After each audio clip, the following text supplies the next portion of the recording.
Now this one, let me see here. This is a bigger house. It's in a really nice neighborhood. Pull up these. Takes just a second.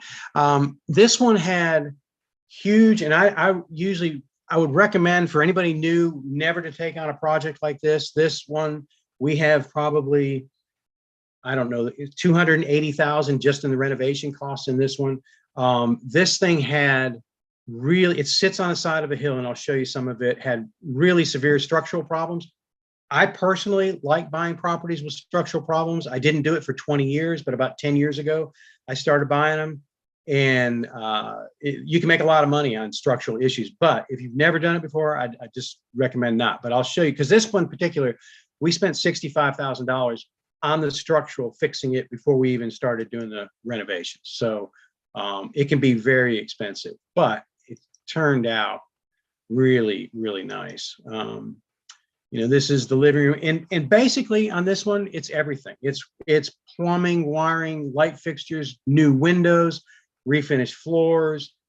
You'll see all the different things, heat and air, really roof, everything on this.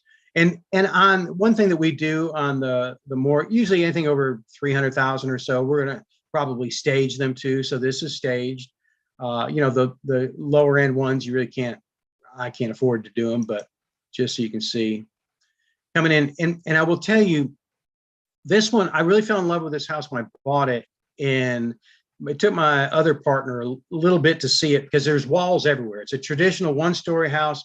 You had a separate living room, separate dining room, separate kitchen, separate den. All the walls were in there. The front door was a solid door. You couldn't see in it. And what I wanted, I knew that I could do this, take on all the walls. We'll do that. We put beams in the ceiling so we can open it up. I wanted a glass door in the front because I opened up the back wall that has a view. I wanted somebody to be able to stand in the front door and see the view. And that's because that's what we're selling here, is this view. And I'll show you that in a second here. So here is like you're standing at the front door, and that's the open kitchen. And that window on the back wall there has an incredible view, and I'll show you more of it. But it had a little 3-foot window. It was a little teeny window above the sink, and you didn't take advantage of the view. So we knocked it out and put a 9-foot window in there. And I'll show you, you know, just kind of got to think of it. You know, got floating shelves. You got just a lot of different neat features in this one. You know, these are fun, but they take there's a lot of work. One of the other things, just that stove right there is a downdraft stove, because my thought was I didn't want anything to obstruct the view from the front door. And a lot of times we'll put the you know, the vents from the ceiling, hang them down and do that, and they look nice in a typical house, but it would ruin the view on this. So but there you go, standing looking at Guy Island. And then I'll show you a couple of the windows open here in a second. And the other, show you the other thing we did here. Well, this is the master, and put this huge window in the master bedroom. So when you wake up, got it staged, you wake up in the bed, and that's your view in the morning when you wake up to. This bathroom was only like about 5 foot by 8 foot. We took out a couple closets from another bedroom. We took out part of a hallway to give them a big, because in an $800,000 house here, you got to have a nice master bathroom. So built this huge shower with a bench, got a rain head, you got floating vanities, you got all these different features that people want. But it really turned out nice. One of the bedrooms, good sized bedrooms. This is the hall bath, same matching floating vanity. Another bathroom. This is a basement, a big finished basement area. So I may have a nice den. You got a view out the basement windows, a bedroom in the basement, a little bathroom in the basement. Now these are the deck systems, and it has 2 huge decks that you'll see. This is the lower deck, obviously.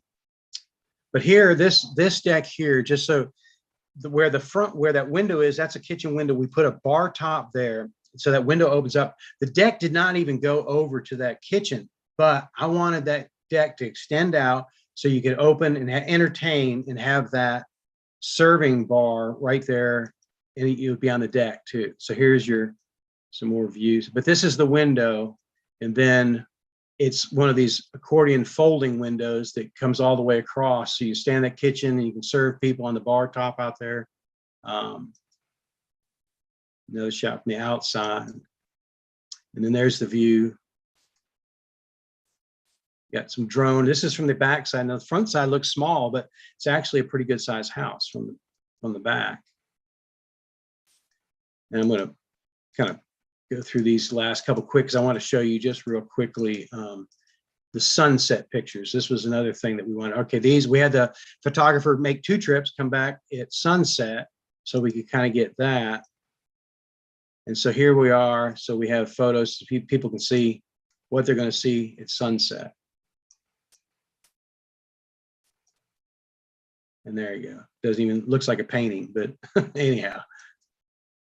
So that's pretty much, just to give you an idea, that's pretty much it, I believe. But I've got a little bit of time. Let me stop sharing here. And if we have any questions. All right. Yeah. So Bruce, Yes. I would like to ask you a question. Yes, sir. So who is your favorite business partner? Well, Derek, who else would it be? Oh, okay. The notorious Mother Funder. Oh man, okay. Well, cool. So seriously, in essence, but yeah, that was a serious question. So you answered it right. So I guess I can report on the call with you on Monday, because that was going to determine if we needed to get counseling or if we needed to continue, you know. But so this is, why would you come back to real estate? Knowing what I know about you, knowing the ups and the downs, like what is the measure of the man that you could come back but do it a little different now? Yeah, that's good. Yeah, so real briefly, because Derek knows my history, and if anybody's been around for a bit through 2007, 2008 with the recession and everything, I've been heavy into real estate for a bit, but I had 16 rental houses, I had lines of credit, buying different things, and then everything stopped. And so I had savings, and I went through all my savings and made it to about 2010, and just had to file bankruptcy. So I basically lost everything about 10, 12 years ago. So, with me, it's what I've done for so many years. I know real estate, and I didn't feel like a lot of the things that happened were out of my control. Now, I made some errors. I made mistakes. I was overextended. I didn't think I was, but after looking back and kind of reevaluating how I was doing things, like, maybe I need to be a little bit more conservative.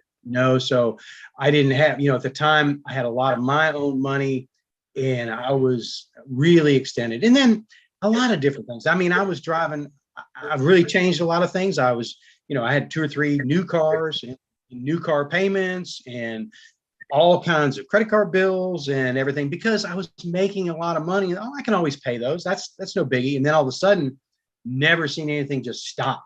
And when it stopped, I still had all those bills. And so that went through my savings. So I do things a lot differently. I don't really have much debt. I have credit cards, every month. I don't really have car payments. And so, from that point, I've just changed that. And I do a little bit differently. I'm a little more conservative on my investing too. There are deals that I turn down because it might just push me a little bit. I want to be comfortable. I don't like, I want to sleep at night, so, but I know real estate, and I've always been an appraiser. I've stayed in the appraising business, and then I started seeing deals out there, and I'm going and appraising stuff, and I'm thinking, dang, I need to get back in because I can do this. So that's kind of where I came from. Yeah. All right. So in the chat, we have another question from Ms. Sidra Majid. She says, "Hi Bruce, I'm currently looking at auctions to do my first flip. Do you have any advice for flips for properties through auctions?" Yeah, I actually I've bought a couple through auctions, and I like auctions. It's been a while since I bought because here there were so many institutional investors snatching up things at the auctions that we couldn't get anything, so I'm not sure, how it is where you are. Now there's a lot of different auctions in what you can buy houses through auction that there are people still living there, and then you either have to turn them into tenants, you have to evict them or whatever. I was a lot more specific. I only bought vacant properties. That's just me. I don't, I have a friend that loves to buy them with people in it. And he figures, well, they must be in decent enough shape. And then he tries to turn them into a renter, but I don't have the time for all that. So I don't personally do it that way, but I've got, matter of fact, I have a realtor that keeps an eye out with the auctions for me right now. And I'm seeing more come back. He'll send me about once a week. He'll say, "Hey, this is coming up. This is coming up." So I've got my eyes on the auction also. Just stick to your numbers. That's the only thing I can say, because it used to be I get in there and I'd see people, they say, "Okay, I'll go to $100,000 on this house. I'm not going to pay any more than 100,000." And then they go, "Oh, yeah, it gets to 105." And like, well, maybe I can make it work at 106. And all of a sudden, people pay too much, and so get your numbers firm beforehand. You got to drive by the properties, kind of really get a feel for it. If you can get in them, great. If you can't get in them, you really got to pad your renovation budgets, because if you can't get in there and see them, it could be a disaster. I personally like to get in them and be able to really, come up with a fine budget. But and then once you get your numbers, stick to it. You're not going to get every, I bid on a number of them at the auctions and didn't get them, but that's fine. I don't want to get it if the numbers don't work. So if that helps any. Yeah. So then she also has a second question. Secondly, can you give some basic ideas or points to be aware of while touring a place from appraiser's point of view? Yeah, a few things. The biggest thing is thinking about comparables, making sure, like, if you're looking at a house, what comparable means, almost identical is what basically the comparable. And so if you go into a house and it's in a neighborhood, say it's a 1,500 square foot house, and that's the smallest house in the neighborhood, everything is 2,500 square, be careful. Something if it's not normal for the neighborhood, probably just steer away from it, because unique properties, I'll buy unique properties, but they're riskier and you got to buy them cheap. So, if it's kind of more cookie cutter, it's same thing. So the big thing that I was talking about is above grade and below grade square footage. Make sure when you're you look at a house, you say, okay, I can make this work, that here are the numbers on it, and you're pulling your comparables. Just make sure that you're comparing above grade square footages to below grade square footages. And here in the MLS, they break it up, and I think they do in most MLS. So, just kind of look at that. That's a big thing. More from an appraisal standpoint, if you look at, when you're looking at comparables, if you look at all the comparables and they all have granite, say you look at all the kitchens and everyone has granite, you got to do granite. I mean, you can't go in there and put laminate and think your house is going to be worth the same as, so you've got to do equal amenities. That's a big thing. Now, that's what I always like to do, a step up amenities. Like if most of the houses have laminate, and if I can afford to put granite, then I do that. Or if most of the houses have vinyl flooring and I can put a ceramic flooring for cheap, I'll do something like that. But comparing amenities and comparing the square footages above and below grade are pretty important. So all right, awesome. So the next question, she says, when developing a new relationship with the contractor, how do you manage the whole project? Yeah, and if you're new to this, I recommend, a lot of people call them GCs, general contractors. And you're going to pay more for a general contractor. But if you're new to it, that's probably the best way to start. You won't make as much money, but they can manage the whole project. If you're not real familiar with all the different steps, it really could save you money if you're new to it. So, kind of a general contractor. Now, with me, one of my partners has his builder's license. He pulls the permits, and I just deal directly with all the subcontractors. And I save more money doing that. I develop the relationships with each contractor. So, but that's down the road. If you're new, I say, go to the RIA meetings with the real estate investors, other investors, and try to find, a general contractor that they would recommend, and then sit down with them and tell them what you're trying to do. And it'd be great if you can go look at a house together, and then he or she can give you an idea of, what things cost, time frame, and they can really kind of explain the whole process to you. So that helps. Awesome. So see, and this is, guys, anytime you see me overcoming an objection, it's because you want to have great relationship with people like this. So I was very strategic when I met up with Bruce. So how we met, I was doing multifamily off-market deals, sending out letters and mailers. And so it was my mentors in multifamily say, hey, don't fool with single family houses. But if you were, and I was just coming out of the stock market. So when you're in stocks, you stick to what you know. So if the market is telling you to do something, you do it. And so as I was sending out letters looking for multifamily apartment buildings, I was getting back a bunch of houses. So I said, it has to be something here. And I would call people, hey, you got any multifamily, duplex, anything other than a house? And people would say, I just got houses. So I listened to a bunch of podcasts. So then I niched it down to Birmingham. So I would listen to different podcasts. So this person's name, we never knew who this guy was. I've seen him. We're in the same real group. I seen this guy, didn't know who he was. So finally reached out to him, called his business line about 30 million times. Finally got an answer.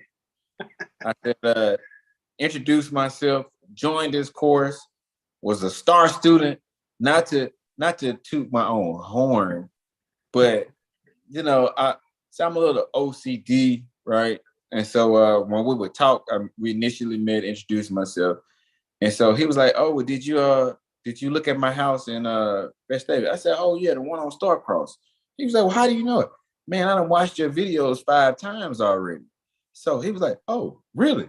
So then he asked me another question. Did you go? Yeah, I watched it 5 times already.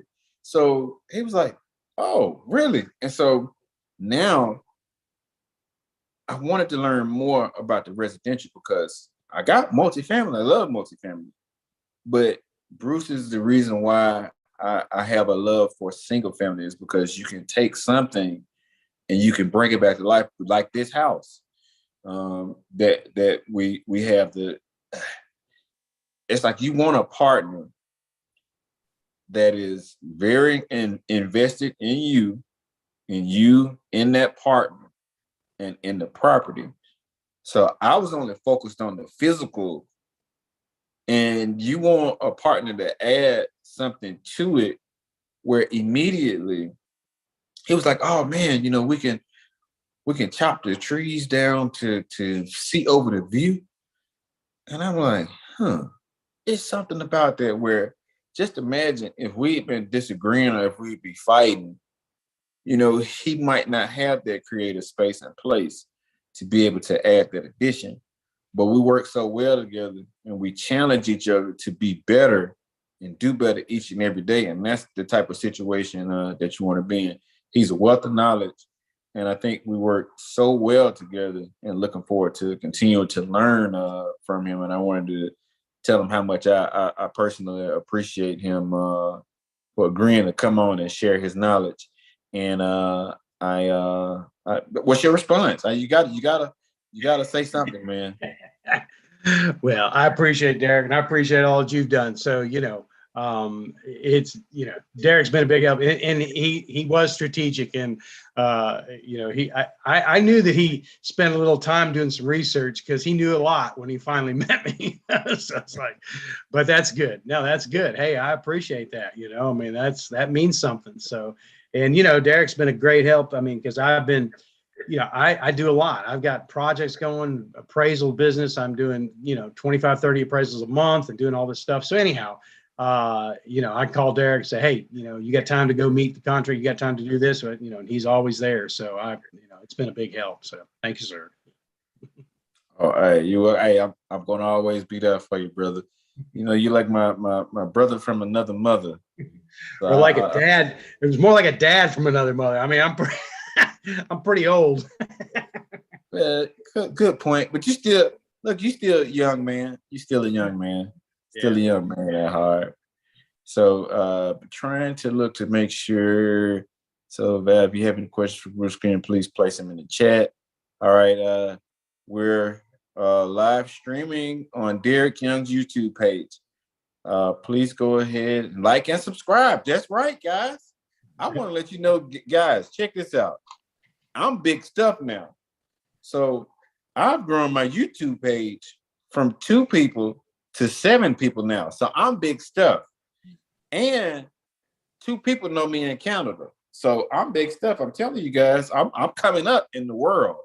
Okay, so you're going to see me on the big screen when I have 5 people that know me in Canada. So I'm telling you guys. But no, seriously. So that was something else that I was going to say. So we did a show. So I also have a LinkedIn show on the Black Women's Empowerment Network. And what happened, I always like to get feedback. And so true enough, I lean on Carla Hill, who was a personal mentor. I lean on Bruce Glenn, who is a mentor, and Valerie and April, pretty much everybody that I know personally, because what I know and when I'm able to present is I've gone through so much in business, personal stuff, where I ignore I see the problem, but a problem is just a problem that it could be solved, correct? So what I do is I hone in and figure out what's the best way to help. And so that's what I'm about. That's what I'm about. So I think we have another question in the chat. So I would love to hear more about how to transform the bathroom at a quarter of the cost. Okay. All right. Yeah, that's a good one from my other good friend, Miss Louise. All right. What you say, Bruce? All right. I might have to make this my last question if you don't mind, Derek. Okay, go ahead. Carol's going out of town tomorrow, so tell Miss Carol I said, hey, tell her to come and introduce herself to everyone. I think she's in the other room. I should probably stay. Sorry, sometimes she anyhow. Okay, so doing a bathroom. Okay, just a few things. All right, now it really depends on how much you like the area, what the area is like. If a bathroom requires tile, like if every bathroom in that neighborhood, every comparable has tile, then you're probably going to have to go back with tile. But like I showed you in that one picture, that that fiber insert, that is a great way. And now you can do tile also. And I've done many times when you go into a bathroom that has the old pink or green or blue tile that some people like now, but if you want to get rid of that, you can do the tub and the tub surround, and probably for $800 to $1,000, it looks like a brand new bathtub and tile. It really is nice. You can do things like the LVP, it's luxury vinyl plank flooring. I use a lot of that now. And you can get it for like a couple dollars a square foot, really easy to install, and it can go over you know, if you have plywood floor, or it can actually go over old tile. You can do it over a lot of different things. That can keep your costs down. You know, a lot of the plumbing fixtures and everything, you know, I buy most of my stuff because I've got a pro account at like Home Depot and Lowe's and stuff, and it's just more convenient to buy there. You can get online, and I've done that with different things and hunt around for cheaper products. It's a little bit more time consuming, and then you just don't always know what you get. So a lot of times I'll buy, you know, just get a whole bundle, and you can get 5, 10, 50. You know, if you buy like at Lowe's or Home Depot, I think over $1,000 or $1,500, you get an extra discount. You know, that time you can open up a pro account, and sometimes I get 15, 18% off their prices on that too. So that's one way that I can save money. So, you know, now if you do end up having to tear things out, it is going to cost a little bit. You know, I mean, I usually get to do fiber tubs. The tub that I buy, it's a good little tub. It used to be about $275. It's about $350 now. But then I get my tile guys for about $5 a square foot to put up the tile. I use Subway tile. It's really probably one of the more inexpensive tiles, and everybody likes it. So that's another little thing that I do that the cost isn't too great. But, you know, I think that's, you know, there's not how much. It kind of each bathroom, you know, it kind of depends on what you're going to have to do in it. But those are just a few things that I do to cut the cost down. So, anything else? That good or? I think that's it. Look, I'm not gonna have Miss Carol mad at me, because I'm sure gonna throw you up under the bus. I'm gonna be like, yeah, I should have did tell him, Miss Carol, because I think Miss Carol, I think you know, I'm really her favorite, right? Yeah. Oh yes, you know that. You know that. Okay. And one thing I saw, Louise just asked if we could do it in higher end homes, and I would say in our area, I wouldn't do it, you know, because when people are looking at higher end homes in our area, they're expecting certain things. And if you have fiber insert, if you have luxury vinyl plank flooring, a lot of people they're used to the higher end things, they're going to notice stuff like that. So it may be different in your area, but in my area, I'd probably steer away from it. Yeah. So, okay. Just had to throw that last one in. All right. All right. Appreciate it. Crank it up. Thank you much. Hey, thank you, man. I appreciate it, man.